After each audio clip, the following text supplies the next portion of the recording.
하나님의 말씀은 열왕기하 21장 10절에서 18절까지의 말씀입니다. 열왕기하 21장 10절에서 18절입니다.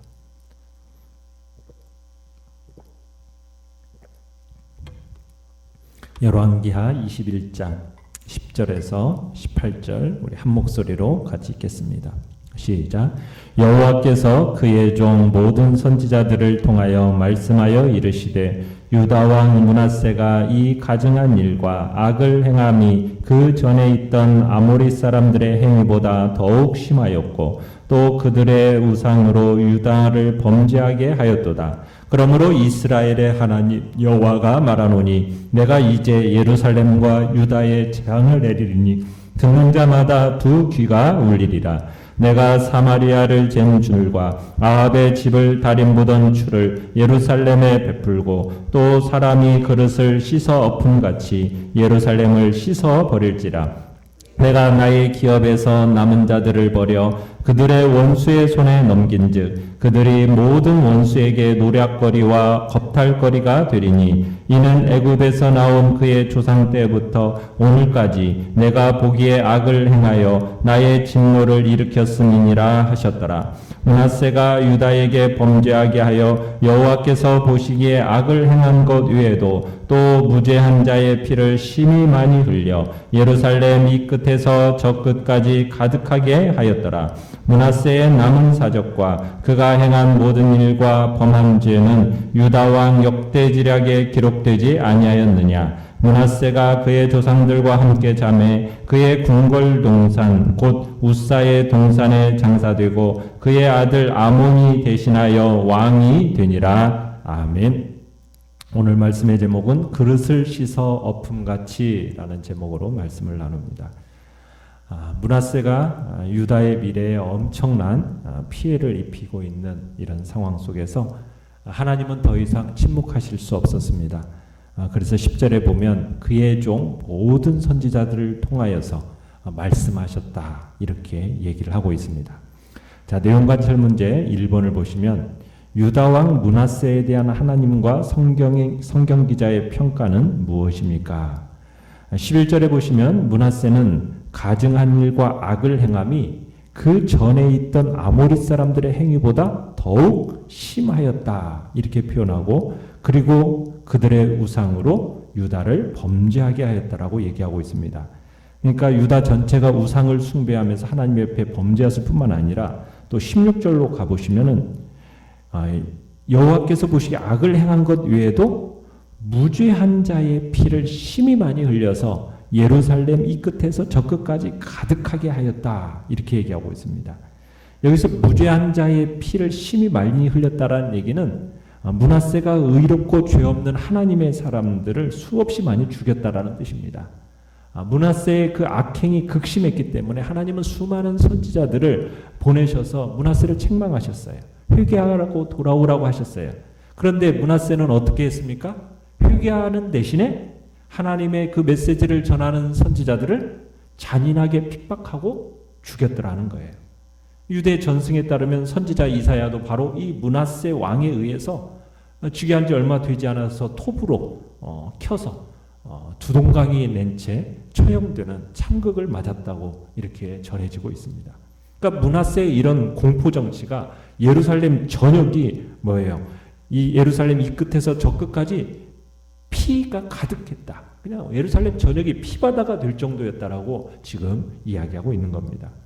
그래서 하나님이 이제 선지자들을 보내셔서 유다와 예루살렘에 큰 재앙이 임할 것을 선언을 하십니다. 12절에 보시면은 그 재앙이 얼마나 큰지 소식을 듣는 사람들의 두 귀가 울린다.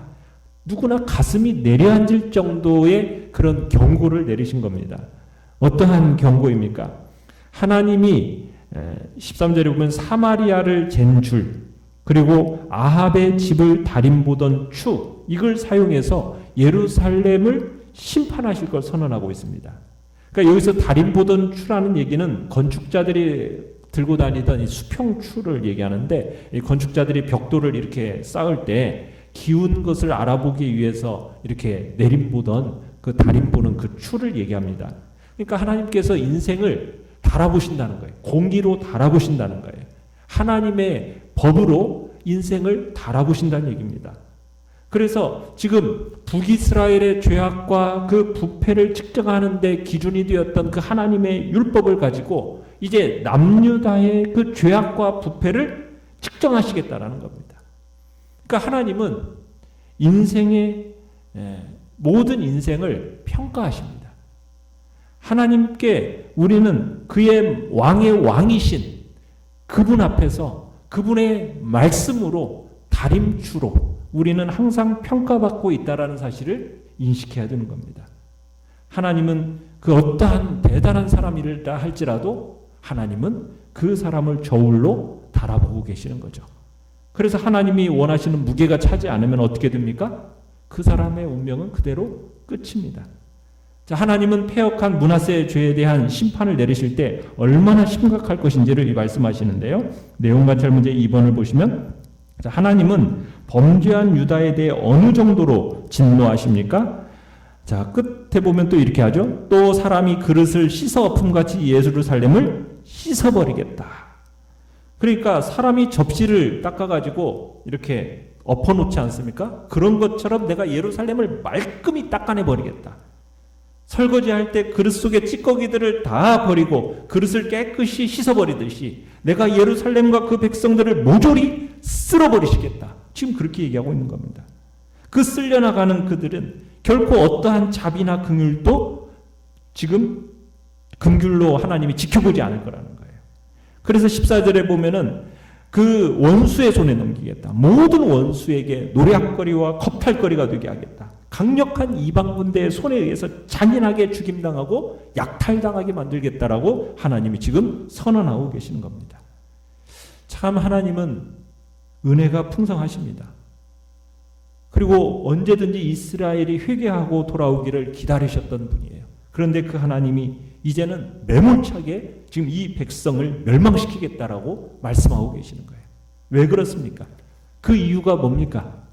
그 이유는 명백하게 제시되고 있는 거예요.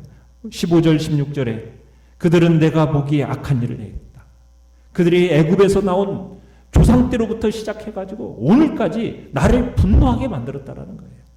더욱이 므낫세는 유다로 하여금 내가 보기에 지금 악한 일을 하도록 지금 인도하는 죄를 지었고 죄 없는 사람을 너무 죽여서 예루살렘 이 끝에서부터 저 끝에까지 죽은 이들의 피로 지금 흠뻑 젖었다라는 거예요. 그래서 하나님은 지금 이스라엘 백성을 심판하시겠다는 겁니다. 우상 숭배하는 죄만이 아니라 서로에게 불의와 부정을 행하고 억울하고 정말 죄 없는 사람들의 피로 온 땅이 붉게 물들게 했으니 도저히 용서할 수가 없는 지경이 되었다는 겁니다. 그러니 하나님은 또한 이들을 용서하셔도 안 되죠. 억울하게 죽은 사람들의 피가 지금 하늘을 향해서 울부짖고 있기 때문에 하나님께서 심판하시겠다는 얘기입니다. 자, 연구와 묵상 문제 3번을 보시면 하나님은 왜 유다가 악을 시작한 날을 애굽에서 나온 날, 구원받은 날로부터라고 하셨을까요? 자, 15절에 보면 애굽에서 나온 그의 조상 때로부터 오늘까지 이렇게 얘기하고 있어요. 그러니까 유다의 멸망의 원인은 지금 단순히 므낫세 개인의 죄악 때문만이 아니라는 겁니다. 지금 이런 멸망의 원인이 출애굽 때로부터 시작되어서 계속된 이 백성들의 총체적인 죄악 때문에 지금 하나님이 심판하신다는 거예요. 그러니까 이 말씀대로 정말 이스라엘 백성들은 어떠했습니까? 출애굽한 직후부터 시작해가지고 이날까지 하나님께 반역하는 일을 되풀이했어요. 그죠? 홍해 앞에서부터 모세와 하나님을 원망하기 시작했습니다. 광야에서는 물과 먹을 것이 없다라고 막 범죄했습니다. 또 가나안 땅에 들어와서는 금세 그들을 구원하시고 가나안 땅으로 인도하신 하나님을 잊어버리고 이방 가나안의 신들을 우상들을 섬기기 시작했습니다. 뭐 다윗과 같은 훌륭한 신앙의 인물들이 나와서 참으로 그들을 지도할 때는 잠깐 그때를 제외하고는 늘 범죄의 연속이었다라는 거예요.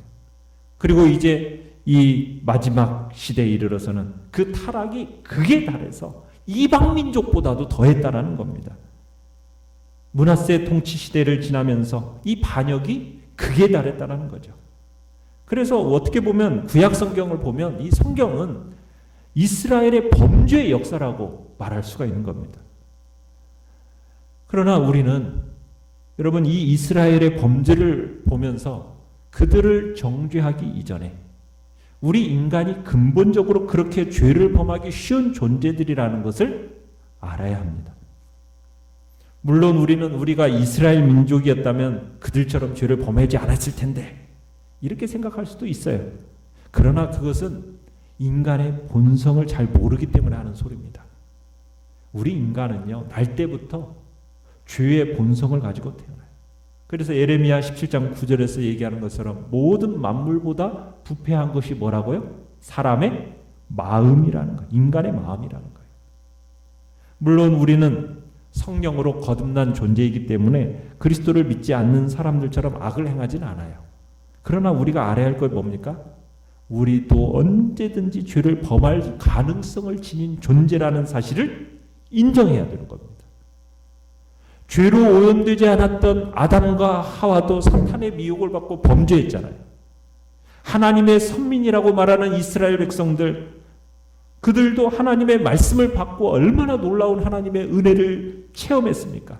그럼에도 불구하고 거듭거듭 범죄를 행한 것이 바로 이스라엘 민족이에요. 그렇다면 우리라고 해서 죄에서 자유로울 수 있겠느냐는 거예요. 없다라는 얘기입니다. 여기에서 우리가 더욱 정신 차리고 죄에 대해서 깨어있지 않으면 안 될 이유가 여기에 있는 겁니다. 사탄은 조금만 우리가 틈을 보이잖아요. 그러면 그 틈을 비집고 들어가 가지고 우리를 미혹해서 죄를 범하게 만드는 존재라는 겁니다. 그래서 우리는 죄에 대해서는 자만해서는 안 됩니다. 항상 늘 겸손하게 언제든지 나도 죄에 빠져서 넘어질 수 있는 그런 존재라는 사실을 인정하고 죄를 경계하면서 죄의 미혹이 있을 것이라면 아예 가지도 말아야 되고 죄로부터 우리를 지키기 위해서 최선을 다해야 되는 것이 우리의 모습이 되어야 된다라고 성경은 말씀하고 있는 겁니다. 자, 느낀 점 4번을 보시면 더러운 그릇을 깨끗이 씻어 엎어놓은 것처럼 예루살렘을 씻어버리겠다라는 하나님의 말씀을 대할 때 무엇을 느낍니까? 참 이 하나님의 표현법이 너무 무섭죠. 어떻게 보면은 모골이 송연할 정도입니다. 참 두려운 심판의 경고가 아닐 수가 없어요. 유다와 예루살렘에 대한 이러한 심판, 여러분 이런 심판은 이 세상에 대한 최후의 심판에 대한 예표가 됩니다. 하나님은 장차 이 세상을 심판하실 겁니다. 그러면 그 심판의 때는 뭐가 없습니까? 긍휼이 없습니다. 하나님은 긍휼이 없는 심판을 단행하실 것입니다. 세상의 마지막 때가 이르면 이 세상은 완전히 멸하실 겁니다. 당신을 신뢰하지 않았던 모든 자들을 하나님이 어떻게 하십니까? 영원한 지옥 형벌에 던져 넣으십니다. 멸망에 이르게 하신다는 얘기입니다. 그런데 사람들이 그렇게 생각을 안 해요. 하나님은 자비로우셔서 악인들에 대해서도 어떤 방식으로든 구원의 은혜를 베풀 것이라는 착각을 합니다. 아닙니다. 헛된 생각입니다. 그것은. 하나님은 당신의 정하신 때가 이르면은 죄로 오염된 이 세상은 흔적도 없이 사라지게 하실 겁니다. 당신을 거스른 자들에 대해서는 어떤 자비도 베풀지 않으실 겁니다. 하나님은 사랑의 주이기도 하시지만 한편으로는 엄정한 공의의 하나님이시기 때문에 하나님은 그 죄악에 대해서는 결코 그냥 지나가실 수가 없고 분명한 심판을 하신다는 얘기입니다. 우리가 이 세상의 마지막에 이르면은 지금까지 우리가 들어보지도 못한 상상할 수도 없는 재앙이 이르게 될 겁니다. 그때 하나님을 믿지 않는 자들은 그 누구도 그 하나님의 재앙에서 안전하게 보호받을 수 없습니다. 그렇기 때문에 우리는 이런 긍휼 없는 재앙이 우리 위에 임하지 않도록 해야 되는 거죠. 그 방법이 무엇입니까? 그 방법은 다른 방법 없습니다. 우리의 구원자이신 예수 그리스도 그분을 믿고 그분을 따르며 그분의 말씀에 순종하며 살아가는 것 이외에 다른 방법이 없는 거죠. 오늘 우리는 이 사실을 명심하면서 늘 예수 그리스도 안에 머물러서 그분에게 접속되어서 그분으로부터 흘러나오는 생명수를 끊임없이 받아 누리고 그분이 우리에게 주시는 말씀을 붙들고 믿음으로 살아가고 그분의 말씀을 삶의 지침으로 여기며 살아가는 것이 우리가 이 땅에서 살아가는 지혜로운 방법이라고 주님은 말씀하고 계시는 겁니다. 결단과 적용 5번을 보시면 혹시 구원받은 이후 지금까지 버리지 못한 악한 생활이나 옳지 않은 모습이 있다면 무엇입니까? 내 삶에서 기울어진 벽을 허물고 다시 세우는 일, 더러운 그릇을 깨끗이 씻는 일을 오늘 바로 시작할 수 있도록 기도하며 실행에 옮깁시다. 아멘. 오늘의 기도 같이 읽겠습니다. 시작. 제 안에서 병들고 썩어가는 부분을 성령의 칼로 도려내소서. 아멘. 말씀을 생각하면서 기도하시고 연약한 우리의 지체들을 위해서 기도해 주시며 주께서 또한 이 땅을 긍휼히 여겨달라고 그리고 주의 백성들을 긍휼히 여겨달라고 함께 모여 예배드릴 수 있는 대면 예배드릴 수 있는 날이 속히 올 수 있도록 이 코로나19 바이러스를 잠잠하게 해달라고 우리 시간 주여 세 번 부르짖으면서 합심해서 기도합니다. 주여 주여